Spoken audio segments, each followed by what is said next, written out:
Hello बच्चों, कैसे हैं आप लोग। आई होप कि आप अच्छे होंगे। काफ़ी लंबे समय बाद ये वीडियो आ रही है। तो आइए इस वीडियो में हम लोग क्लास 9th हिस्ट्री का जो चैप्टर हमारा 5वां है, नाजीवाद, इस चैप्टर का हम लोग ऑब्जेक्टिव और सब्जेक्टिव दोनों तरीके के क्वेश्चंस को हम लोग हल करेंगे। आइए वीडियो को प्रारंभ करते हैं। तो देखिए, सबसे पहले हम हल करेंगे ऑब्जेक्टिव क्वेश्चन। पहला है, हिटलर का जन्म कहाँ हुआ था। हिटलर का जन्म जो हो वो ऑस्ट्रिया में हुआ था। ठीक है, कब हुआ था? 1889 में हुआ था। और ये जर्मन का एक बहुत ही बड़ा तानाशाह शासक था। ठीक है, ये काफ़ी अत्याचारी था, जर्मन को अपने वश में कर लिया था। ठीक है, वही तानाशाह था। ऑप्शन नंबर डी हमारा बिल्कुल सही होगा। दूसरा है, नाजी पार्टी का प्रतीक चिन्ह क्या था। नाजी पार्टी आपको जहाँ दिखाई दे, इसका मतलब ये हिटलर द्वारा बनाई गई एक पार्टी थी। ठीक है, जो लोकतंत्र का कट्टर विरोधी, यानी ये तानाशाह पर आधारित थी। और इसका चिन्ह क्या था? स्वास्तिक का चिन्ह था। ठीक है, ऑप्शन नंबर बी बिल्कुल सही होगा। दूसरा देखिए क्या है, मीन कैम्प किनकी रचना है। तो मीन कैम्प पुस्तक जो है किसने लिखा है? तो हिटलर ने जेल में अपनी जीवनी की आत्मकथा जो है मीन कैम्प नामक पुस्तक में लिखी है। ठीक है, समझ में तो ये हिटलर ने लिखा है। चौथा है, जर्मनी का प्रमुख औद्योगिक क्षेत्र था। तो जर्मनी का औद्योगिक क्षेत्र कौन था, जहाँ कल कारखाने वगैरह सब लगाए जाते थे, उद्योग व्यापार किया जाता था। तो यहाँ पे नज़र आप डालेंगे कि जर्मनी का जो प्रदेश रूर नाम से विख्यात था, ये औद्योगिक रूप से काफ़ी संपन्न था। भी बिल्कुल सही होगा। पांचवा है, जर्मनी की मुद्रा का क्या नाम है। तो जर्मनी की मुद्रा जो है वो पौंड नाम था। ऑप्शन नंबर बी बिल्कुल सही है। गलत का चयन करना है। पहला है, हिटलर लोकतंत्र का समर्थक नहीं था। जी बिल्कुल सही है।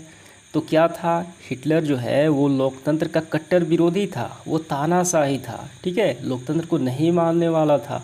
ये बिल्कुल सही दिया गया है। दूसरा है, नाजीवादी कार्यक्रम यहूदी समर्थक था। जी बिल्कुल गलत है।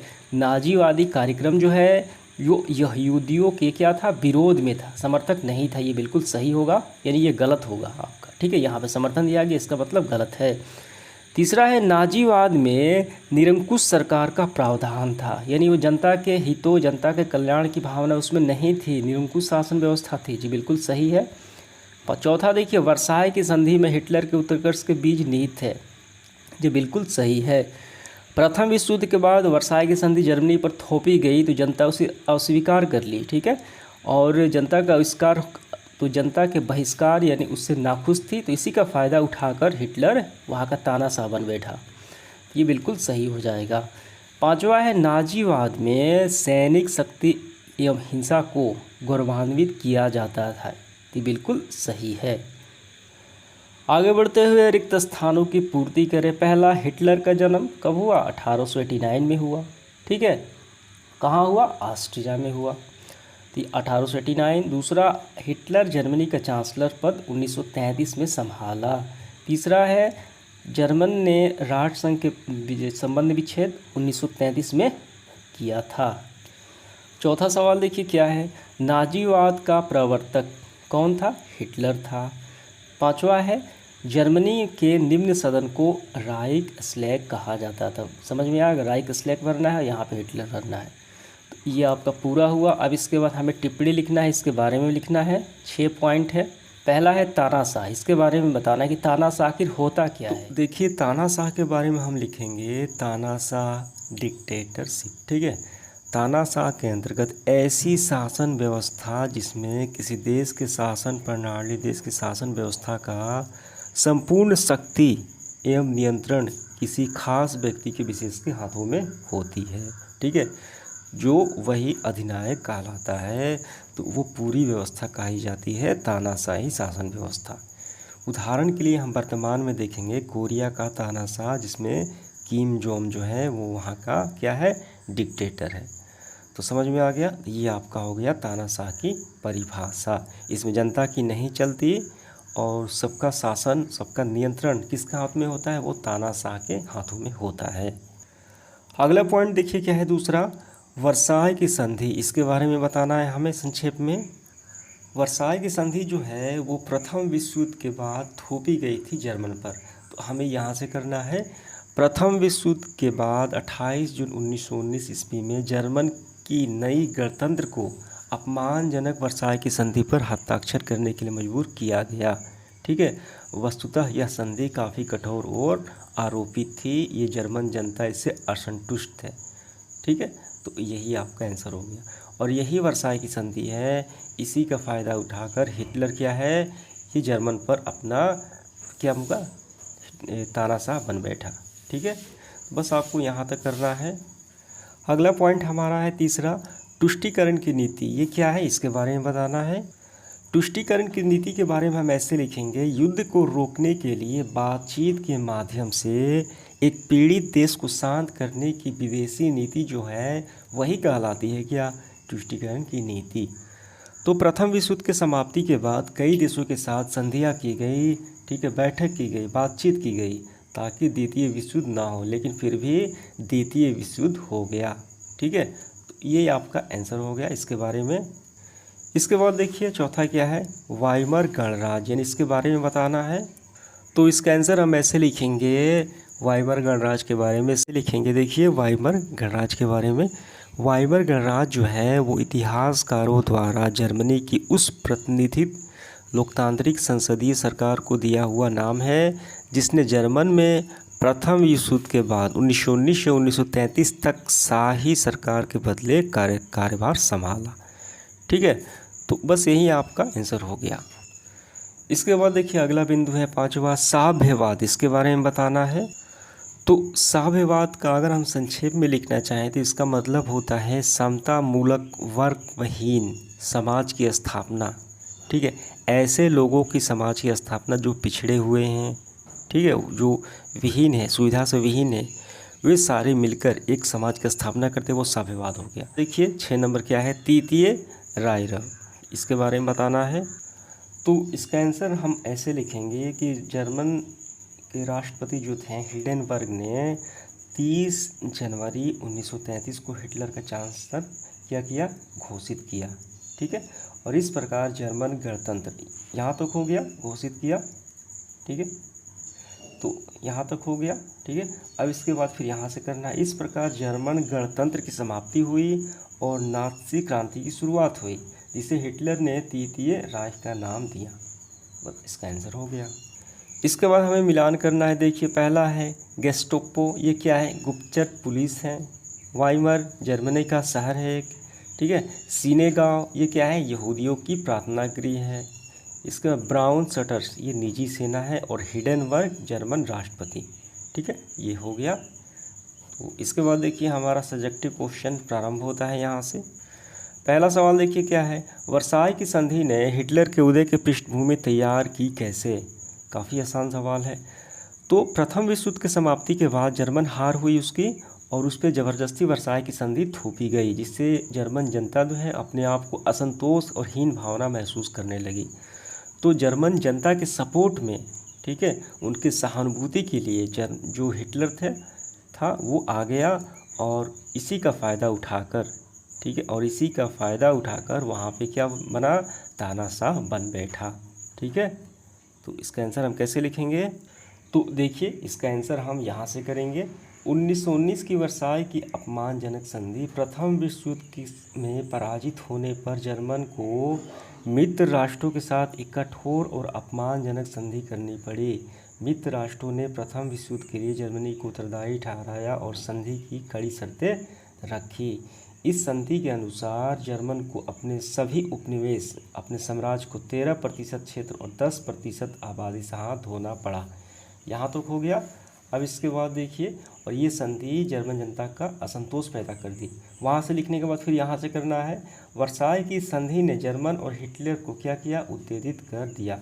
हिटलर ने संधि को रोज़मर्रा की डकैती कहा, और हिटलर ने अपने भाषण में संधि को कड़ी आलोचना कर जनता को प्रजातंत्रवादियों की तरफ अपनी ओर आकर्षित किया, और इस तरीके से जनता को अपने हाथ में लेकर उनका विश्वास जीतकर फिर तानाशाह बन बैठा।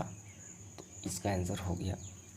दूसरा सवाल देखिए, वाइमर गणतंत्र जो है नाजीवाद के उदय में सहायक बनी कैसे। नाजीवाद के विकास में प्रारंभ में ये सहायक बनी कौन, वाइमर गणतंत्र। इसका कारण बताना है कैसे बनी। तो देखिए इसका आंसर हम ऐसे लिखेंगे। देखिए यहाँ पे वेमर गणतंत्र यानी वाइमर गणतंत्र में सामाजिक प्रजातांत्रिकों का प्रभुत्व था, उनका दबदबा था। ठीक है, वे मार्क्सवादी थे। ये जर्मन में सोवियत संघ जैसे व्यवस्था स्थापित करना चाहते थे। ठीक है, और साम्यवादी विचारधारा जो थी, यानी जर्मनी की बड़ी जनसंख्या जो थी वो साम्यवादी की बढ़ती शक्ति को देश के लिए संकट मानती थी। ठीक है, और हिटलर ने जनता को साम्यवादियों के विनाशकारी प्रभावों से परिचित कराया और अपने भाषण में उन्हें साम्यवादियों की कटु आलोचना की। फलतः जर्मनवासी साम्यवादी चुंगल से बचने के लिए बड़ी संख्या में नाजी दल में सम्मिलित होने लगे। तो जर्मनी यानी हिटलर ने ऐसा विश्वास दिलाया कि साम्यवादी जो हैं आपके देश को क्या करेंगे, ये अपने देश को ये विनाश कर देंगे। ठीक है, यानी इसे संकट है तो हम इससे बचा लेंगे।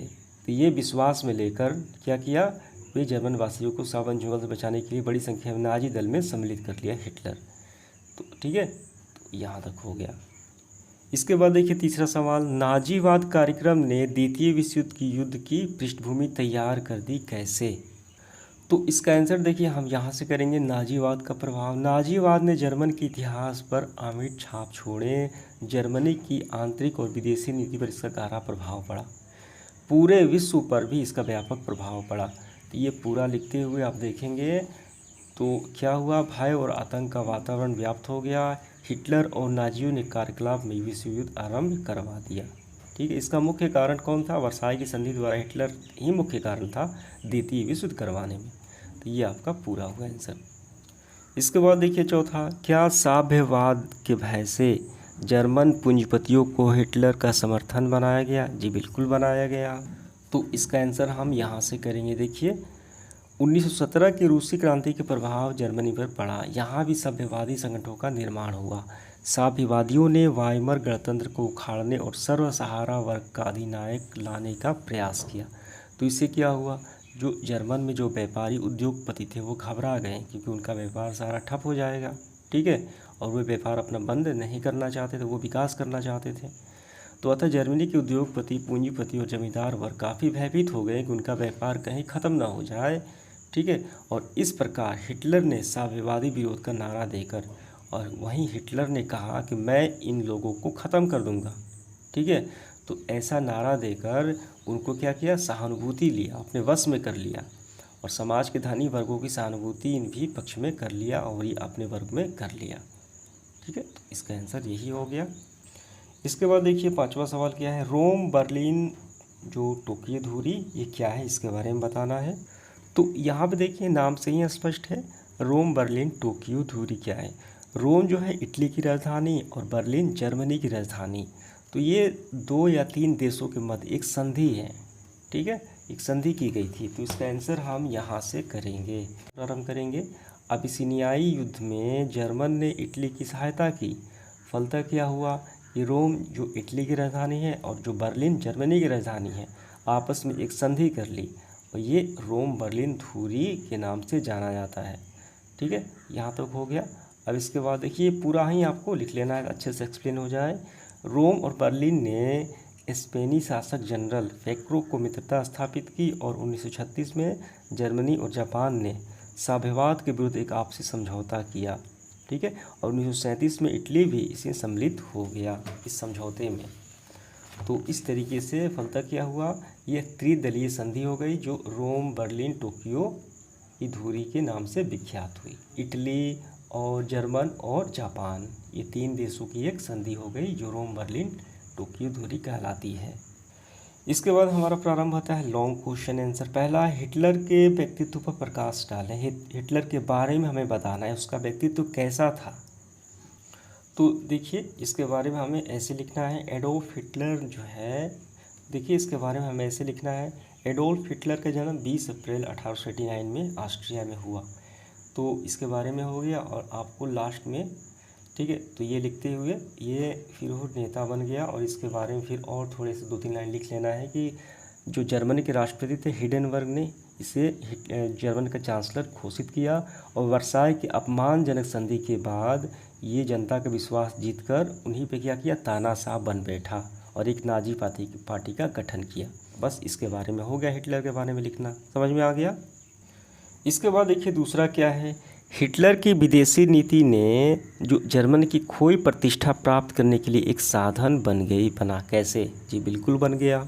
तो इसका आंसर हम यहाँ से करेंगे। प्रथम विश्व युद्ध जो समाप्ति हुई युद्ध के उपरांत पराजित जर्मन पर मित्र राष्ट्रों ने वर्साई की संधि, जो अपमानजनक संधि थी, वो लाद दी।